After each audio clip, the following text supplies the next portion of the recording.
In January, the United States seized a sitting head of state from his own capital. In February, it launched a joint air campaign that struck at the heart of Iran's senior leadership.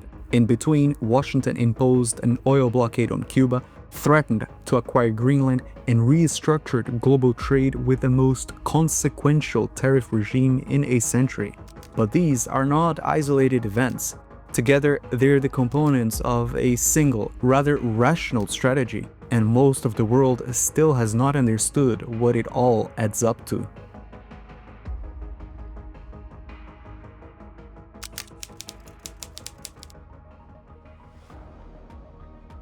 The conventional framing of American foreign policy under this administration is chaos, unpredictable, impulsive, driven by personality. But that is dangerously oversimplistic. What we are witnessing is a calculated shift from institutional multilateralism to unilateral leverage.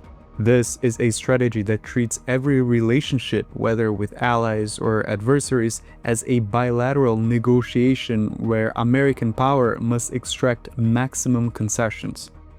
This playbook is nothing new. What we see is the return to the Monroe Doctrine in the Western Hemisphere and to great power politics, whereby Washington is positioning itself as the dominant power that sets the terms and enforces them through economic coercion, sanctions, and, when it judges the cost acceptable, overt military action.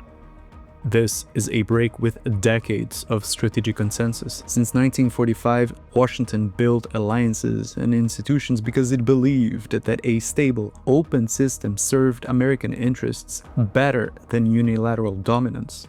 But that calculation has been reversed. The Trump administration now views interdependence as a vulnerability, multilateral institutions as constraints, and allies as free riders who must be forced to pay their fair share. But, to be clear, we are not here to endorse or criticize Trump's policies. We simply analyze his strategies and its geopolitical consequences, understand his logic, and the events of the past year stop looking chaotic and start looking more like a roadmap.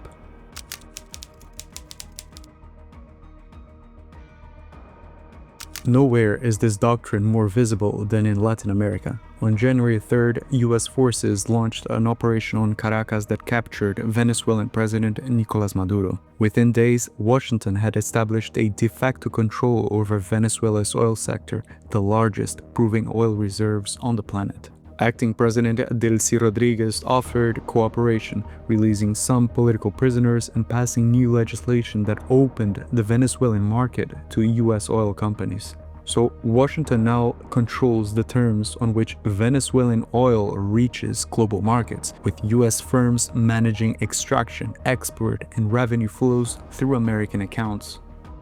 The Venezuelan operation accomplished three objectives simultaneously. It removed an unfriendly government, secured access to critical energy resources, and sent a clear message to every other state in the hemisphere, including Colombia, Nicaragua, and other nations deemed uncooperative. But above all, the signal was aimed at Cuba.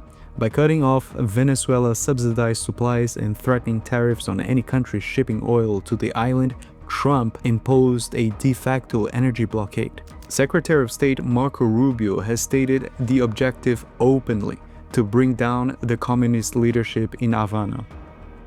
Add Greenland and the Panama Canal to this picture and the pattern becomes unmistakable.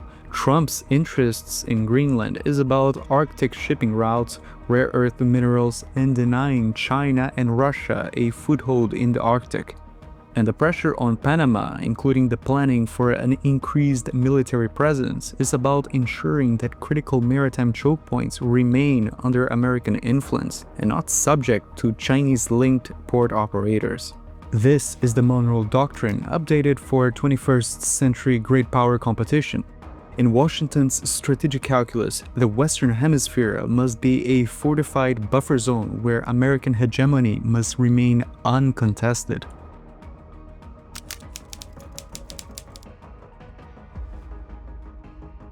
Tariffs are yet another instrument for the Trump administration's relations beyond its hemisphere.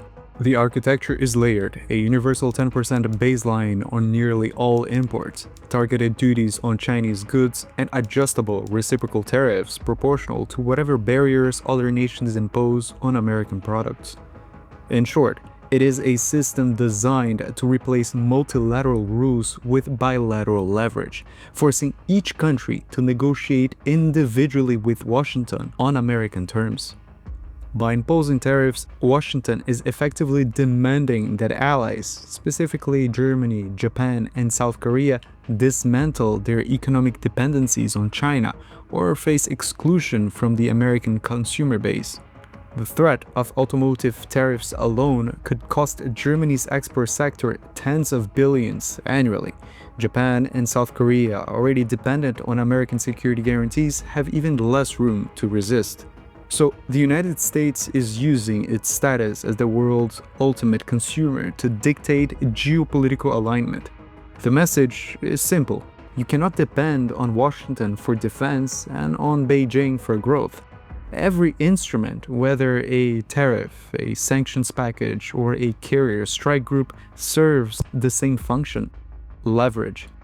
The Trump tariffs look less like trade policy and more like the geo-economic tool of a broader effort to reassert American might in a fragmented global order.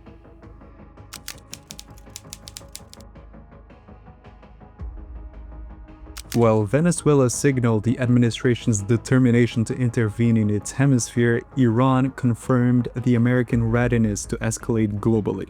On February 28th, the United States and Israel launched coordinated strikes across Iran, targeting its leadership, command centers, and naval and defense infrastructure. For Washington, Tehran has been the primary counterbalance to American and Israeli power projection across the Middle East.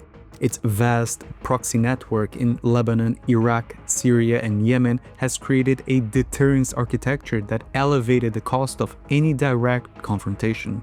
But what changed now was the strategic window.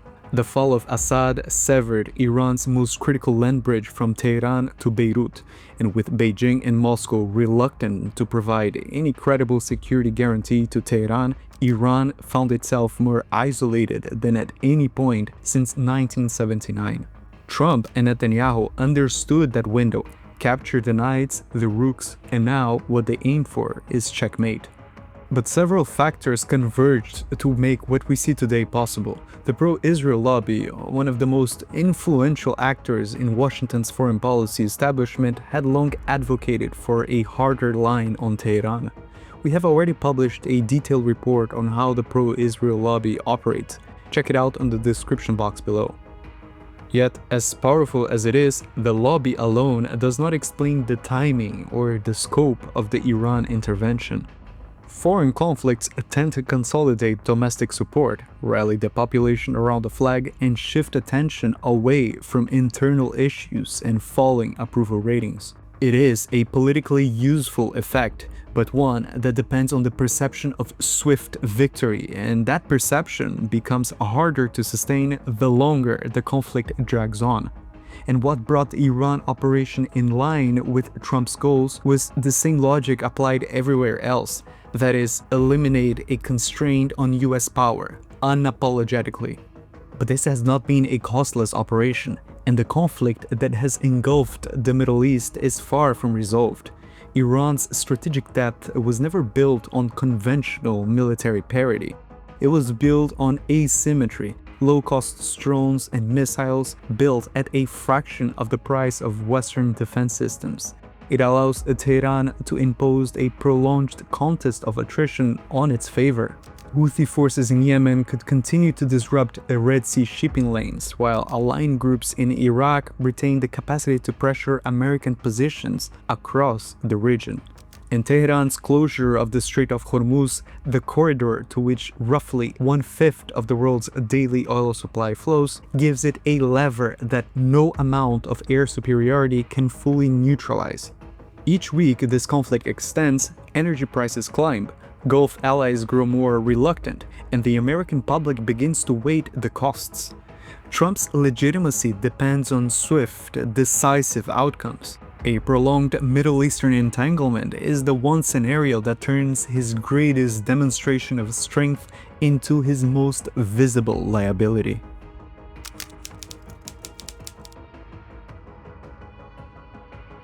Trump is managing an active conflict in the Middle East with no clear endgame, a de facto control of Venezuelan oil, an economic pressure campaign on Cuba, a trade confrontation with China and Europe with a questionable legal foundation, and a strained domestic fiscal position.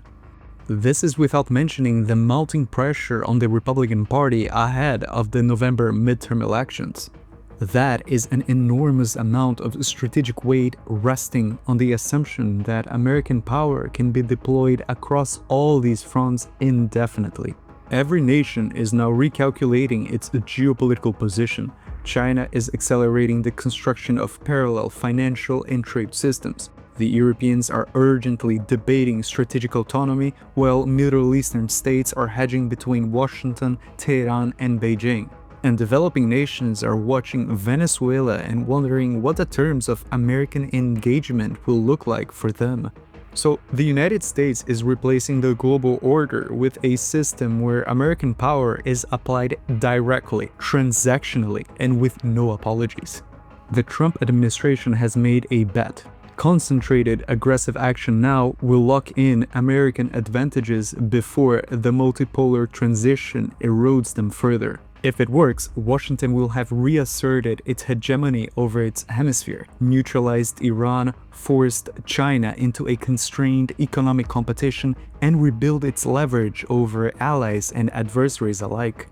If it does not, the costs will be measured in weakened alliances, an accelerated de-dollarization, fiscal strain, and a world that has learned to build systems that bypass Washington entirely. And there's no half victory.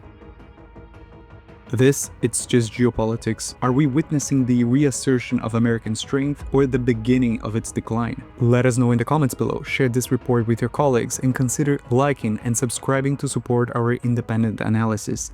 Thanks for watching, and see you next time.